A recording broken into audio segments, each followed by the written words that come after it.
This is my very first river cruise, and despite going on a lot of ocean cruises and doing a lot of research, in so many ways, this is an experience like no other, and one where there is so much that I didn't expect. Hi there, I'm Ilana from the website lifewellcruise.com. Welcome back to my channel. Now, I am on board AmaWaterways AmaMagna, and like I said, this is my very first river cruise.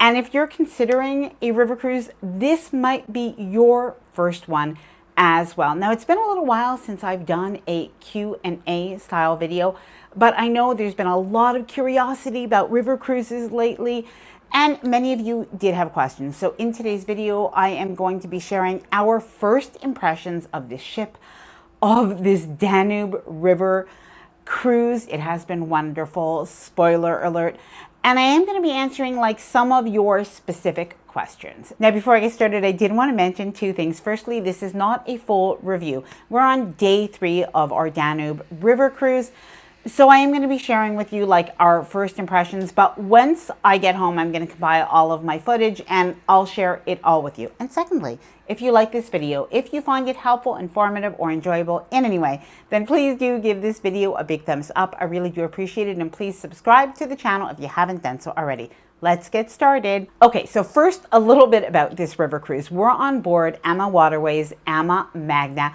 and our cruise started not too far from Munich in Vilshofen an der Dau, I think if I'm not mistaken, and it ends in Budapest. Now, just to let you know, AmaWaterways has hosted us on this cruise. However, all opinions are my own. Now, to give you a little bit of an overview, AmaMagna can hold approximately 196 passengers. However, we've been told that on our cruise, there is less than 170. Now, if you've been following me for a while, you know that we do a lot of ocean cruising, and I think that cruising is one of the best ways to travel and to see different destinations. And I have to say, although this is our very first river cruise, I would say that is the case, maybe even a little bit more so. And that's one of the things that has surprised me. It is day 3, and I feel like it's almost day 6 or so because we have seen and done so much. Now, one of the really nice things is when we're docking in a destination, we're pretty much docking right in a town. And that means that most of the time we're able to walk right off the cruise ship, walk into a little village. And in fact, today, we had a tour in Melk. We went up to the Benedictine Abbey, very interesting. And then what we decided to do is come back to the river cruise ship, and we borrowed some bicycles, and then we went for a bicycle ride on the Danube. So this leads me to one of the questions.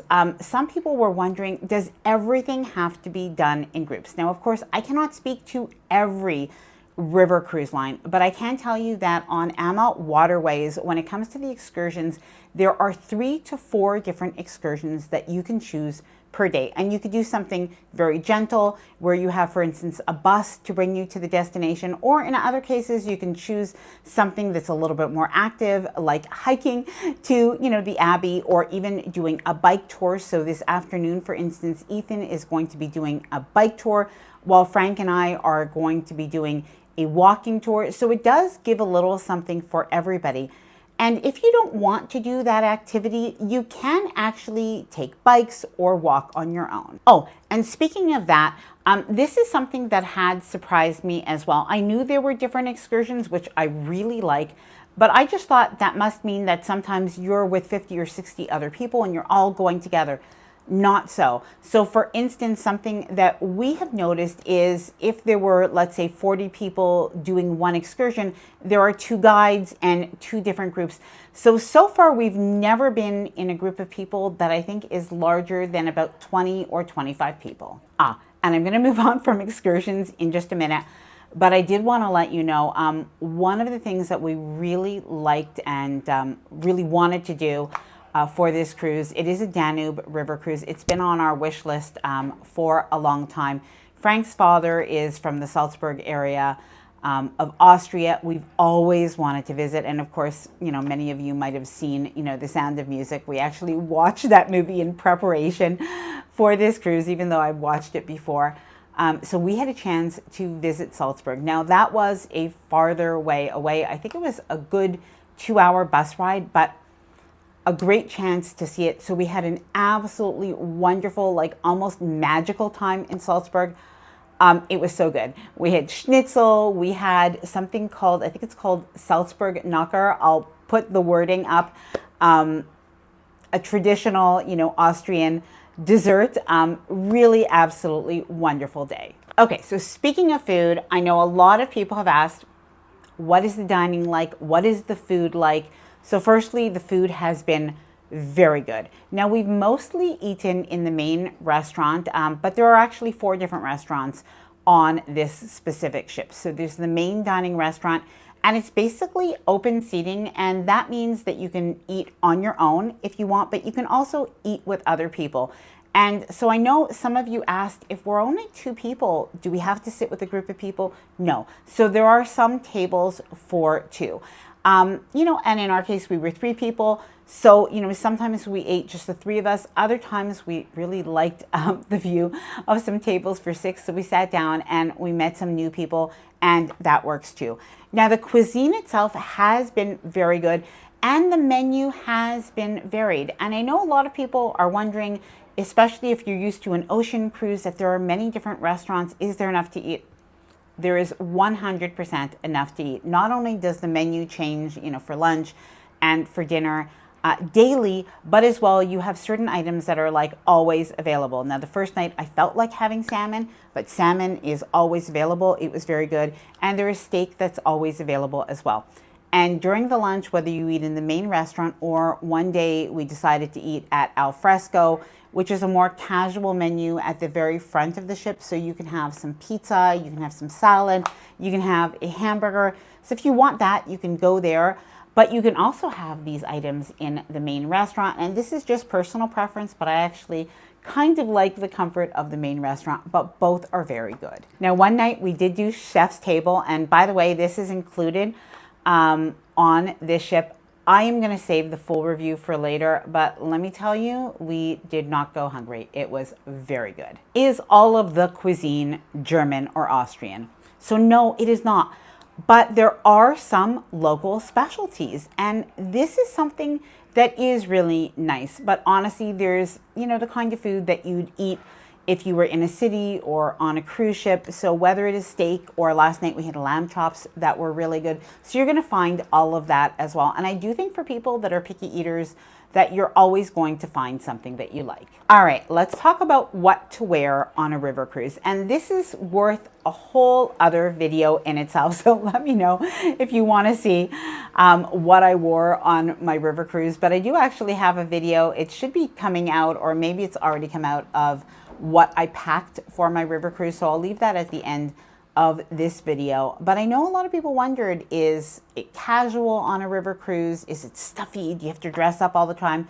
So no, you do not have to dress up all the time. And by the way, that was something that Ethan was wondering. He even told me, he said, I think I have to get fancier clothes.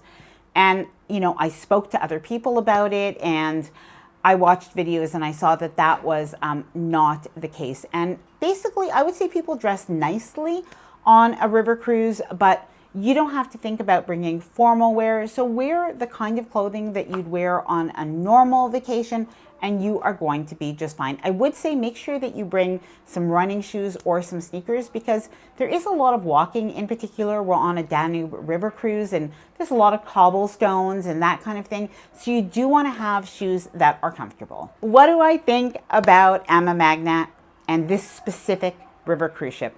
Now, I am really happy to be on this river cruise ship. Now, AmaMagna is actually double wide in comparison to, if I'm not mistaken, to most other river cruise ships. And this has meant that it really feels very spacious. And this was something I was not expecting, because I knew there's going to be less people. This is the cruise ship that has had the least amount of people that I've ever been on. And I honestly wasn't sure if I'd feel a little bit kind of confined. Not at all. So much space per passenger. And at the top deck, or the sun deck, there's actually a small pool, which is honestly not that small. We even went in the hot tub the other day. It was so beautiful. I do recommend summertime. It's such a nice time to travel. The weather's been beautiful, but maybe we've just been lucky. So yeah, you have that. People are playing pickleball. That's available as well. There's a jogging track for people who do want to jog or walk. And honestly, there's a lot of seats. So if you don't want to jog or walk or be active, the seating is wonderful. You could just watch the scenery, the landscape as you're sailing.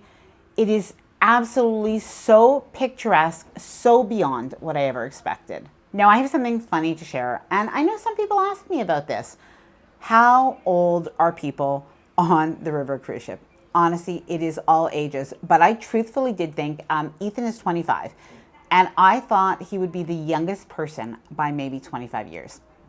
Not so. There are other people that are in their early 20s, not many, but there are a few, even a couple people that are just a little bit under that. And I would say the majority of people are probably between 55 and 70. But lots of opportunities to be as sort of active as you want. And I found the age grouping to be very varied, if that makes any sense. But really, I think as long as this is an itinerary and a cruise that is interesting to you, I do not think that you'll be bored.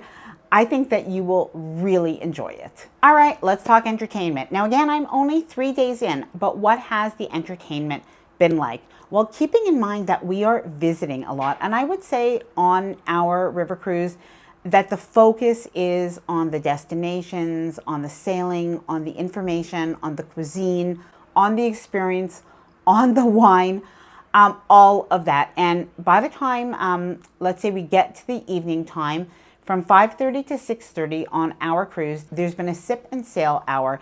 This is when for 1 hour, there are some drinks that are included. It's a nice environment. There is a lovely duo that is playing music. And so it's just, I would say it's a little bit social. If you're not feeling social, you can definitely go and just, sit by yourselves and you'll be absolutely fine. There are some solo travelers on board, by the way. But it's definitely focused, I would say, on music, on conversation, on a little bit of enrichment, on wellness. After dinner time, there's been also music and dancing. The other night we had so much fun. We were really dancing with a lot of other people. It was quite active. I would say not super late, but maybe till about 11:30 or so. And last night, something really interesting is we actually got off the cruise ship and we had an exclusive event at a castle. Now, during the day today, in the morning, we had a tour and we were in one town. We were in the village of Melk, and in the afternoon, we'll be in Dernstein, I think it's called. So we have about 3 hours in between. So a chance to eat lunch, a chance to do some sailing and get some information about where we're sailing to. And there was also a strudel making demonstration. Now, I did want to mention some of the differences between river cruises and ocean cruises that I'm noticing so far, but I'm going to do an entire video all about this. But one of the things that I noticed is just how immersive, I guess, the cruise is between the sailing and the destination, the cuisine, which I think is something really nice. And even to the point that there really is a lot included. So that just is something to remember when you're looking at, how much is a river cruise. Keep in mind what is included. And I can only speak to Ama, but what I can tell you is the 4 restaurants on board are all included. The other thing that's included is your wine and your beer during your meals, your soft drinks, your cappuccino, other specialty coffee, that kind of thing. During your sip and sail hour or like a happy hour, you also have drinks included. Some are not. So just to let you know. And otherwise, like even in the evening time after dinner, I had an Aperol Spritz a couple times and I think it was somewhere in the range of $9. Now, don't forget also that your excursions are included, and at least on our cruise, we've had a choice of 3 to 4 different excursions for every port. And in some cases, this is meant 2 a day. Now, I'm going to share more in a video, but I just wanted to share with you right now, I'm in a balcony cabin. This is on deck 2. There are just 4 decks on this cruise ship, and that does include the top deck or the sun deck.